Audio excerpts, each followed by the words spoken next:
Assalamualaikum warahmatullahi wabarakatuh.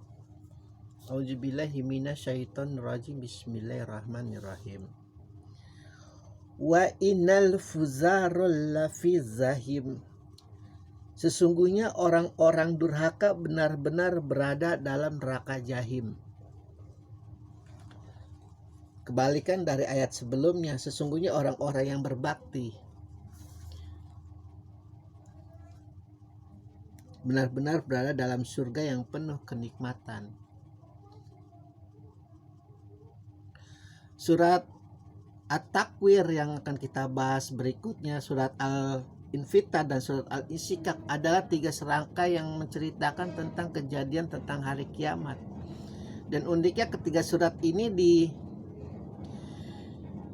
diselipi oleh Allah dengan surat Al-Mutaffifin yang meskipun dalam urutan penyusunan Al-Quran di masa Umar bin Khattab itu memang memiliki sedikit istilahnya, tidak berdasarkan urutan-urutan di mana Al-Quran diturunkan, karena kalau berdasarkan urutan Al-Quran diturunkan berarti yang pertama adalah Al-Iqra, terus surat Al-Alaq kalau tidak salah ya. Namun di samping bagaimana urutan-urutan Al-Quran itu, ini menimbulkan suatu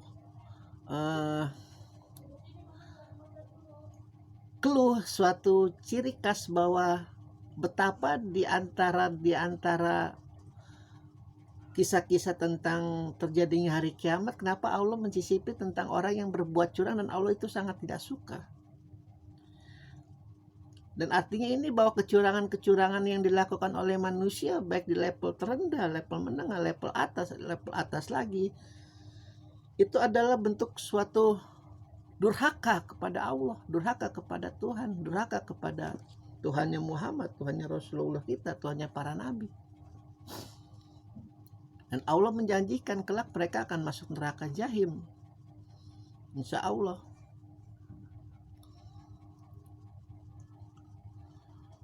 Namun dilemanya di sini manusia adalah ketika manusia itu hidup di antara jamaah yang menganggap durhaka kepada Allah itu hal yang biasa. Mengambil duit rakyat itu suatu hal yang biasa. Malah kalau orang tidak mengambil duit rakyat itu jadi aneh, jadi dianggap kuman, jadi dianggap apa ya istilahnya, aneh lah pokoknya. Sebuah institusi hukum, kejaksaan, kepolisian,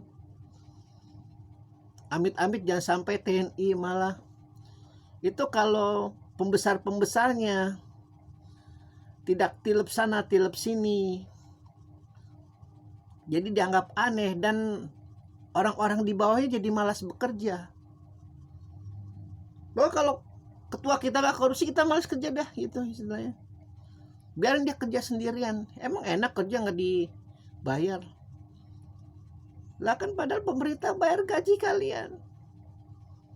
Kalau kurang ya berusaha dong, bikin usaha kreatif, jangan maunya mengambil duit orang, mengambil duit rakyat.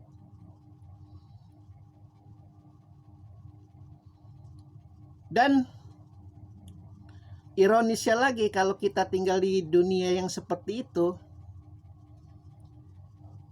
hukum itu akhirnya nanti jadi bisa dibeli. Hukum itu akhirnya hanya untuk orang kaya. Hukum itu akhirnya nanti jadi hanya untuk orang mampu. Meskipun durhaka yang sering kita gembar-gemborkan itu para ulama, para ustadz, para kiai, para habaib, para ayatullah, para syekh, para apapun itu, durhakanya itu selalu tentang sujud kepada Allah, tentang sholat. Kita tidak boleh durhaka, harus sholat. Ya memang sholat luar biasa lah, bagus, demi Tuhan bagus. Tapi koruptor juga banyak yang sholat, maling-maling duit rakyat juga banyak yang sholat, pengemplang pajak itu yang luar biasa juga banyak yang sholat. Dan jangan dikira walaupun mereka sholat itu mereka dianggap Allah tidak durhaka karena menyembah dia. Secara garis lurus hablum minallahnya mungkin Allah hargain lah usaha dia, Di tengah persidangan dia mengambil duit rakyat, mau nggak mau, kadang nggak ada kerjaan, akhirnya sholat. Namun di garis hablum minanas itu Allah sangat membenci. Karena bagaimanapun itu tentang terjadinya kiamat, uraian dari A sampai Z diselipit dengan tentang kecurangan. Jadi yang durhaka di mata umat Islam ini kebanyakan ini adalah bagaimana menghormati orang tua, menjunjung orang tua. Bagaimanapun caranya kau ngambil duit rakyat, yang penting orang tuamu senang. Kan banyak semacam itu. Kau jadi pelacur, yang penting orang tuamu senang. Kau jadi pengedar narkoba, yang penting orang tuamu senang. Tidak peduli. Dan di mata masyarakat itu bukan anak durhaka. Karena garis hablum minanas hubungan manusia terlihat luar biasa. Oh, si Fulan bagus, baru beliin rumah orang tua. Nggak tahu itu duit hasil dari mana. Kasihan kalau banyak manusia yang hidup dalam dunia seperti itu. Hukum jadi tidak jalan, jadi loyo. Dan Allah janjikan nanti kelak, apa yang kau saksikan itu bagaimana hukum dipermainkan, diperjualbelikan, Allah perjualbelikan lagi nanti di akhirat, di hari penghisaban. Engkau masuk neraka jahim dengan diiring ketawa-ketawa suara-suara penduduk surga. Apa yang kau tertawakan dulu ketika melihat orang-orang yang benar, orang-orang yang baik, kau jalimi, engkau akan dijalimi oleh Allah. Dan Allah itu jalimnya luar biasa. Neraka, coy. Kalau nggak percaya tentang neraka, tentang surga, ya jangan peluk Islam. Sembah aja bulu babi, sembah aja patung-patung. Maaf nih, bukannya menghina orang-orang yang menyembah patung. Kalau Islam jelas, pahala yang terbaik adalah surga, pahala yang terburuk adalah neraka.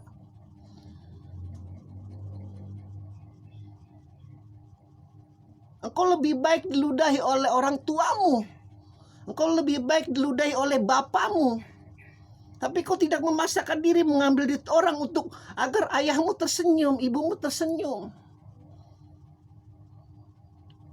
Durhaka di mata Allah itu jauh lebih hina daripada durhaka di mata orang tua. Jauh lebih hina.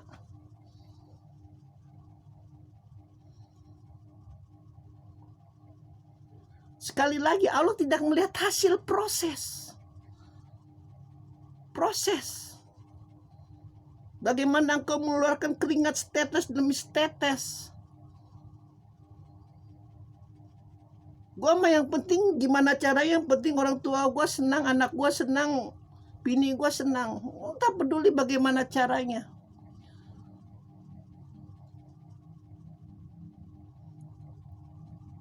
Allah janjikan engkau durhaka kepada aku, itu artinya bukan hanya engkau harus menghalalkan segala cara untuk membahagiakan keluarga, membahagiakan teman atau apapun itu. Karena diapit oleh ayat tentang kecurangan, tentang orang-orang yang berbuat curang. Dan jangan direndahkan hanya berbuat curang itu di dunia perdagangan saja, di pasar-pasar yang paling hanya mengambil beberapa gram. Timbangan-timbangan sayuran, ya Allah, kalau waktu diajarin dulu ngaji, sedih hal-hal yang remeh-remeh. Sementara yang luar biasa itu perampok-perampok itu, si berat itu, hukumannya sangat ringan. Tapi Allah janjikan, demi Allah yang janjikan ini. Dunia akan terbalik nanti. Yang bekerja keras engkau, ketika engkau akan berusaha menemuiku, kau akan melihat mukamu secerah-cerahnya muka. Lain mereka dengan yang lalai. Allah janjikan. Sesungguhnya orang-orang durhaka benar-benar di dalam neraka jahim. Alhamdulillahirabbil alamin.